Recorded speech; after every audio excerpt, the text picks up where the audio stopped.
სრულიად საქართველოს კათოლიკოს პატრიარქი, მცხეთა თბილისის მთავარეპისკოპოსი და ბიჭვინთისა და ცხუმ-აფხაზეთის მიტროპოლიტი, უწმინდესი და უნეტარესი ილია მეორე აფხაზ სტუდენტებს შეხვდა. შეხვედრა საპატრიარქოს რეზიდენციაში გაიმართა. საქართველოს ეკლესიის მეთაურმა უმაღლესი სასწავლებლების წარჩინებული სტუდენტები დალოცა და ის პერიოდი გაიხსენა, როდესაც თავად აფხაზეთის ეპარქიაში მოღვაწეობდა. შეხვედრის დასასრულს კათოლიკოს პატრიარქმა სტუმრებს სიმბოლური საჩუქრებიც გადასცა. ამ წიგნის შედგენა, ამ წიგნზე მუშაობა უწმინდეს ლოცვა-კურთხევით შესრულდა დაავალა ჩვენს პროფესორებს, აკადემიკოსებს.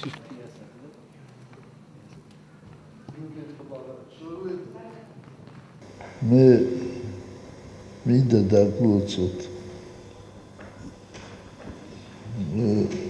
განსაკუთრებით დიდი სიყვარული მაქვს აფხაზების და აფხაზეთის და იქ ცხოვრებ მოსახლეობის.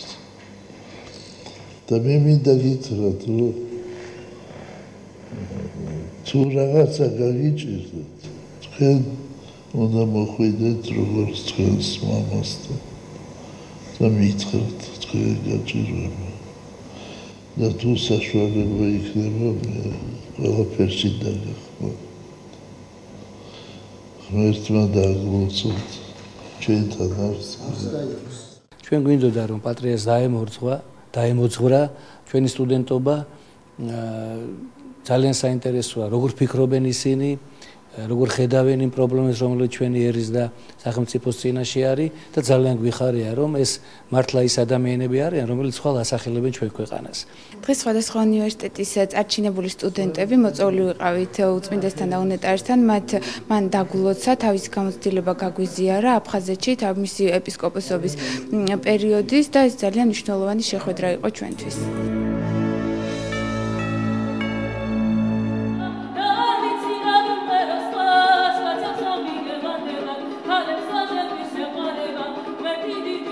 უწმინდესი და უნეტარესი კირიონ მეორე და ქართული საზოგადოება, საპატრიარქოსთან არსებული ახალგაზრდობის სულიერი და ინტელექტუალური განვითარების ცენტრში გიორგი ტიგინაშვილის წიგნის პრეზენტაცია გაიმართა. ავტორმა თავის ნაშრომში წმინდა მღვდელმოწამე კირიონ მეორის ბიოგრაფიული ცნობები, შემოქმედებითი მოღვაწეობა და ეპისტოლარული მემკვიდრეობა განიხილა. წიგნი ბოლნელი ეპისკოპოსის ეფრემის ლოცვა-კურთხევითა და ხელშეწყობით გამოიცა. ღონისძიებას სასულიერო აკადემიის ლექტორებთან და სტუდენტებთან ერთად სასულიერო პირები ესწრებოდნენ. ეს იყო თავდაპირველად ჩემი სადიპლომო ნაშრომი, რომელიც მე სრულყავი გავაგრძელე ხელნაწერთა ეროვნულ ცენტრში. მოვიძიე საარქივო მასალები, კირიონის ფონდში დაცული დოკუმენტები და ამის მიხედვით გავწერე წიგნი. აგრეთვე სხვადასხვა ავტორების ნაშრომებსაც გავეცანი და ეს არის კრებული მოკლე, თუმცა საკმაოდ გაშლილად და ფართოდ წარმოდგენილი მისი ღვაწლი, ამაგი და დამსახურება ღვთისა და ერის წინაშე. დღეს მინდა ვთქვა, რომ კიდევ ერთ შესანიშნავ დღეს ეხება საფუძველი. მოვუწოდებ ყველა იმ სტუდენტებს, რომელსაც ჩემ ხელშიც გაუვლიათ, რომელსაც დაუმთავრებიათ ჩვენი სემინარი აკადემია მიბაძონ გიორგის და წარმოაჩენენ ჩვენი ღირსეული მამულიშვილები, რომლებმაც მოიტანეს ჩვენამდე ჩვენი დედა ეკლესია და ჩვენი ქვეყანა.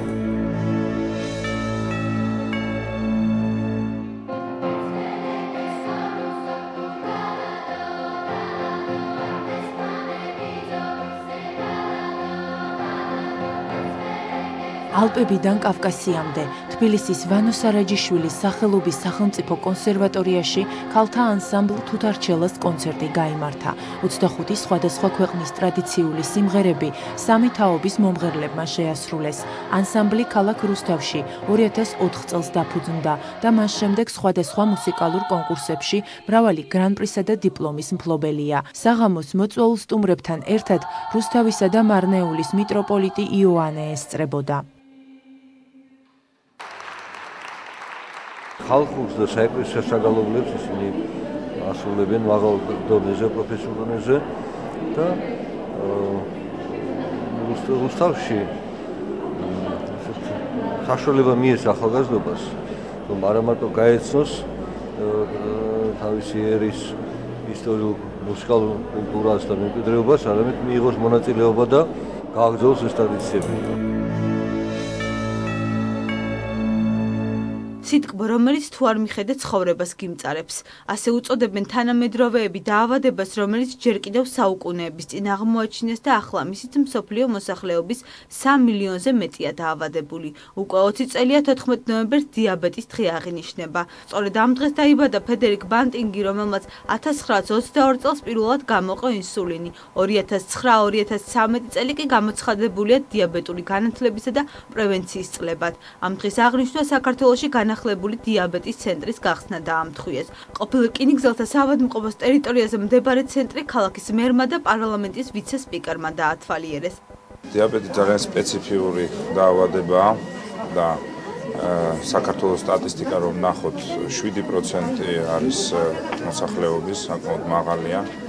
მსოფლიო სტატისტიკის მიხედვით ნახოთ 2030 წლისთვის 522 მილიონი ადამიანი იქნება მთელ მსოფლიოში დაავადებული, ანუ საკმაოდ გავრცელებულია. და ის პირველ რიგში სწორედ დამახასიათებელია урბანული გარემოსთვის, ანუ ქალაქში უფრო გავრცელებულია ვიდრე სოფლად. დიაბეტით დაავადებულების მსოფლიო სტატისტიკა წლიდან წლამდე იზრდება. საქართველოში კი მისი მატარებელი 300,000-ზე მეტი ადამიანია. დიაბეტთან ბრძოლა სიცოცხლის ბოლომდე გრძელდება, ამბობენ ექიმები, თუმცა მისი ადრეულ სტადიაში გამოვლენა და მკურნალობა პაციენტს გართულებებს თავიდან აარიდებს. სახელმწიფო ახორციელებს ინსულინის სრულად უზრუნველყოფას, ყველასთვის ეს სჭირდება და გარდა ამისა, ძალიან ბევრი სერვისი სადაზღვო პაკეტების ფარგლებში არის ხელმისაწვდომი, მათ შორის კვლევებიც, მათ შორის სხვა საექიმო კონსულტაციები და ასე შემდეგ და რაც ასევე მთავარია რეფორმის კვალდაკვალ ჩვენ გვაქვს გაცილებით უკეთესი პირობები, როგორც ავადმყოფებისთვის, ასევე ექიმებისთვის და სამედიცინო პერსონალისთვის. ულტრათანამედროვე აპარატურა და მაღალი პროფესიონალიზმი განახლებულ ცენტრში დაავადების აღმოჩენისა და გამოკვლევისთვის სრული პირობებია შექმნილი. დაწესებულება 1977 წელს რამაზ ყურაშვილის თაოსნობით დაარსდა. რამდენიმე წლის წინ მსგავსი ტიპის 500 დაწესებულებას შორის ჩატარებული კვლევის შედეგად ცენტრმა მეოთხე ადგილი დაიკავა. ჩვენ დიაბეტთან დაკავშირებით გვაქვს ადრეული გამოვლენა დიაბეტის, კარგი კონტროლი, დიფერენციაცია სხვა დაავადებებისაგან, განათლებული ექიმები ყავს, განათლებაში საკმარის თანხას ხარჯავთ ბიუჯეტს, რომ ჩვენმა ექიმებმა საერთაშორისო სტანდარტზე იმოქმედონ და მათ ცოდნა ჰქონდეს მაღალი აპარატურა და გუნდური მუშაობა. სოფლიო მედიცინა დიაბეტის ორ ტიპს ცნობს, შაქრიანს და უშაქროს.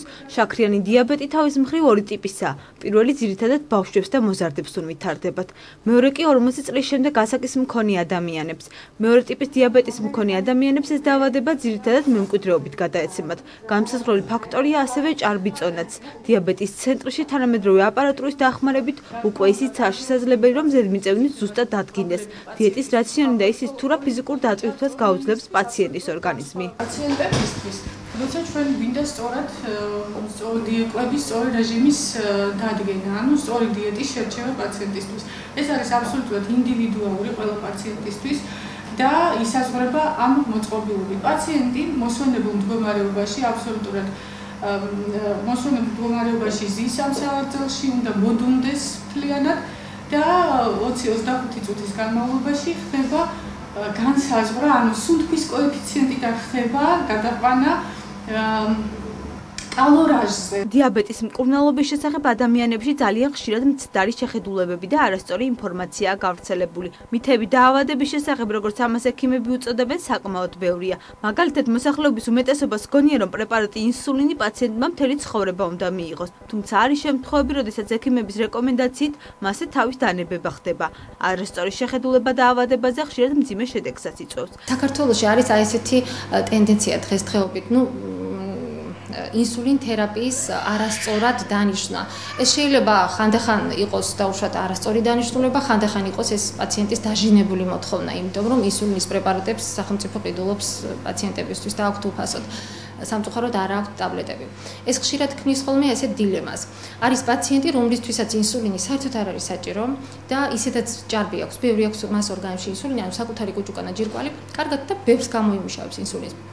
ამ შემთხვევაში ინსულინის პრეპარატის გარედან შეყვანა კიდევ უფრო აღრმავებს ამ ჰიპერინსულინემიას და ვითარდება სისხლში ისეთი გარემო, რომ ეს გარემო იწვევს სისხლოვანი გართულებების განვითარებას. უკვე დროა ჩვენ საზოგადოებაში შეიცვალოს მენტალიტეტი და დაფუძნდეს ის აზრი, ჩამოყალიბდეს ის აზრი, რომ ყველა ადამიანი, აბსოლუტურად ყველანი ვიმყოფებით დიაბეტის რისკის ქვეშ და ყველამ უნდა გავიგოთ, შევისისხლორცოთ, დავიმახსოვროთ, რა არის დიაბეტის რისკის ფაქტორები.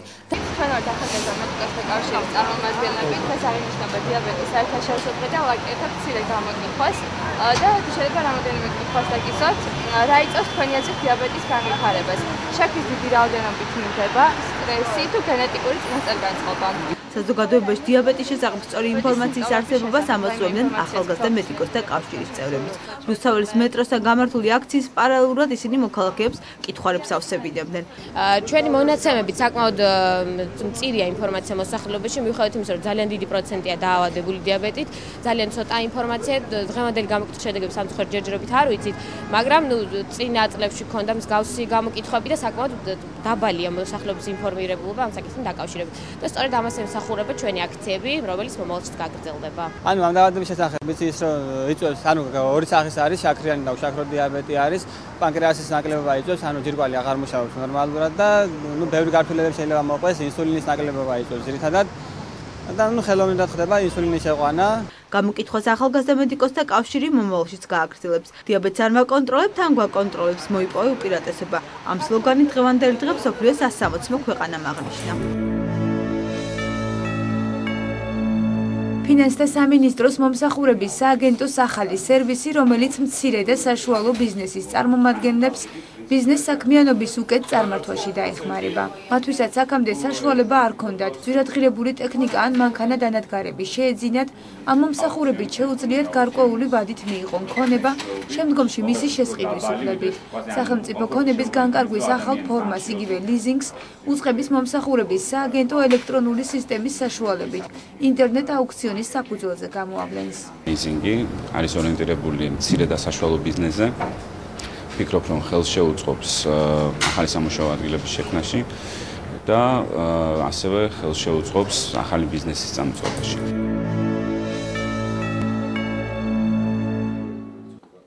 კავკასიის გეოპოლიტიკური ატლასი ქართულად ითარგმნა. ნიკოლოზ ბერუჩაშვილისა და ჟან რადვინის ერთობლივი ნამუშევარი ბაკურ სულაკაურის გამომცემლობამ გამოსცა. ქართულ-ფრანგულ ნაშრომში ავტორებმა კავკასიის გეოპოლიტიკურ მდებარეობაზე, მის ეთნიკურ რელიგიურ შემადგენლობასა და არსებულ სოციალურ-პოლიტიკურ სიტუაციაზე გაამახვილეს ყურადღება. ქართულენოვანი ატლასის პრეზენტაციას გეოგრაფიულმა საზოგადოებამ უმასპინძლა. ეს არის გაკეთებული ძალიან ცნობილი ქართველი გეოგრაფის ნიკო ბერუჩაშვილის და ასევე ძალიან ცნობილი ფრანგი გეოგრაფის ჟან რადვანის მიერ, ბუნებრივია სხვა გეოგრაფებთან თანამშრომლობით და ამ ატლასში არის გაშუქებული მთელი კავკასიის, იგულისხმება ჩრდილოეთ და სამხრეთი კავკასია, გეოპოლიტიკური ვითარება, რაც რასაკვირველია გულისხმობს ეკონომიკური, სოციალური, დემოგრაფიული საკითხების განხილვას. დიდი ქალაქების როგორც არის თბილისი, ბაქო, ერევანი, მათი ეს ვთქვათ გეოგრაფიული განვითარებისა და სოციალურ-ეკონომიკური განვითარების თავისებურების ასახვას. Difficile à réaliser pour deux raisons. ჩემთვის წიგნზე მუშაობის პროცესი ძალიან სასიამოვნო იყო, თუმცა იყო გარკვეული სირთულეები. განსაკუთრებით საქართველოს, სომხეთის, აზერბაიჯანისა და რუსეთის გარკვეული ნაწილის შესახებ ინფორმაციის მოძიება გაგვიჭირდა. მეორე სამწუხარო ფაქტი კი, რამაც წიგნზე მუშაობა შეაფერხა, გახლდათ ჩემი თანაავტორის ბატონ ნიკოლოზ ბერუჩაშვილის გარდაცვალება. საერთაშორისო ქართველოლოგიურ სიმპოზიუმს თბილისი მე-6-ად მასპინძლობს. ქართული ენის თავისებურებებზე, შუა საუკუნეებისა და უახლეს ქართულ ლიტერატურასა და ხელოვნების ისტორიაზე ქართველმა მეცნიერებმა უცხოელ კოლეგებთან ერთად ისაუბრეს. სპეციალური მოხსენებები ქართველოლოგიურ საკითხებზე ფრანგმა, იტალიელმა, იაპონელმა და გერმანელმა მკვლევარებმა წარადგინეს. სამეცნიერო შეხვედრა თბილისის სახელმწიფო უნივერსიტეტის ჰუმანიტარულ მეცნიერებათა ფაკულტეტის ორგანიზებით გაიმართა. სიმპოზიუმს უმაღლესი სასწავლებლის რექტორი დაესწრო. როგორც ალექსანდრე კვიტაშვილმა აღნიშნა, მსგავსი შეხვედრების საკითხის ფართო მეცნიერულ განხილვასა და ურთიერთგამოცდილების გაზიარებას უწყობს ხელს. ეს არის უკვე ტრადიციული ცეული სიმპოზიუმი, რომელიც აერთიანებს პრაქტიკულად მთელი მსოფლიოს ქართველებს ერთად თბილისში და ძალიან მოხარულია, რომ ამ შემთხვევაში ამ წელს საკმაოდ მაღალი დასწრება იყო. ეხლა ერთად ვმუშაობთ ამ ძალიან მდიდარ კულტურაზე და რა თქმა უნდა ეს გაგრძელდება. საზღვარგარეთ მე ვასწავლიდი საფრანგეთში ძველ ქართულ ენას. ეხლა ჩემი მემკვიდრე ამ კათედრაზე ჩამოვიდა პირველად საფრანგეთში, ესე იგი იქნება შთამომავალი აქ აუცილებლად და იქაც. მე-6 საერთაშორისო ქართველოლოგიური სიმპოზიუმი 4 დღეს გაგრძელდება და 18 ნოემბერს საზეიმოდ დაიხურება.